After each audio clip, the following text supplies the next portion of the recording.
I'm thinking of telling people that I'm an alcoholic. I'm not, but it just seems so much easier than trying to explain to them why I don't drink anymore. Now, I used to drink back when I was a teenager, and I kept it up until I was around 22, but then it seemed all my friends ever wanted to do was go to the bar. And that got boring real quick, not to mention expensive. And then there were all those 30 and 40-year-olds who I worked with who would go out with the teenagers and drink as much, if not more than, the teenagers. I tried going out with people while I was sober, but anyone who's ever been the designated driver knows how much fun that is. And thus, in one single stroke, I killed my entire social life.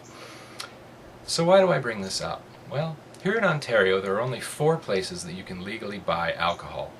Bars, restaurants, the beer store, and the LCBO, the Liquor Control Board of Ontario. Starting salary, $14.50 an hour, and they get benefits. Now there's a group out there called Free Our Beer that want to have the laws changed to allow the sale of alcohol in convenience stores. Starting wage, $10.25. No sick days, no benefits, no security guards. Now I'll admit the current situation isn't exactly curbing the drinking culture in the province, but do we really want to help it along? Yeah, because that's what we need more of in our neighborhoods. Drunken idiots, wandering the streets, pissing on everything, making noise, and looking for more Jawa juice. Although, maybe we do need more of that. Think of it as allowing natural selection to put a little chlorine in the gene pool. Let me tell you this. For every one person who is so noticeably drunk that I feel duty-bound to phone the police, there are 2 or 3 more driving around that I'm not sure of. And drunk drivers would be fine if they only killed themselves, but they never do. They always kill innocent bystanders, and speaking as an innocent bystander, fuck them. So here's my idea. Here's a solution that'll help everybody. The people who want to support this change have to spend a year working in one of the following fields: taxi driver, paramedic, police officer, bartender, server, after-hours eatery, or convenience store. Once you work a job where you have to interact with drunks every day, suddenly the allure is gone. Not to mention, you'll notice how bad they smell. And I am not making this up, and this is not about your average wino. Oh no, no.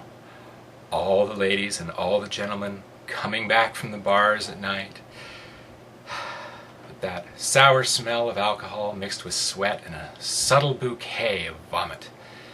Trust me, if I'd known how bad I smelled when I used to drink, I would have been too self-conscious to ever do it again. Now, I'm not saying that I'm better than you because I haven't had a drink in 10 years. I'm implying it. However, that's not to say that I am not engaged in my own campaign of self-destruction. My poison of choice is the takeout hamburger, and it seems to be doing its job rather well. And then there's this asshole. Now, I like Penn Jillette, and I love Penn and Teller. Their show Bullshit was incredible, but throughout his entire book, God No, he raises this statement over and over again saying how he never drank even a single drop of alcohol or did any recreational drugs. Isn't that the same kind of hypocrisy you get when you hear people are looking for sex advice from celibates?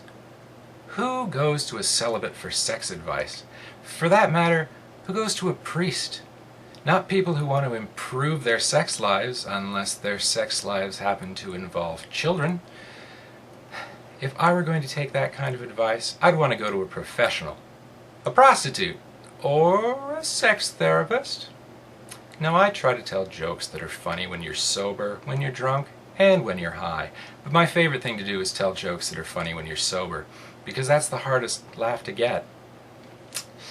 And if all of your jokes happen to start with the phrase, "I was so wasted, bro," I don't need to hear the punchline, because you are the punchline.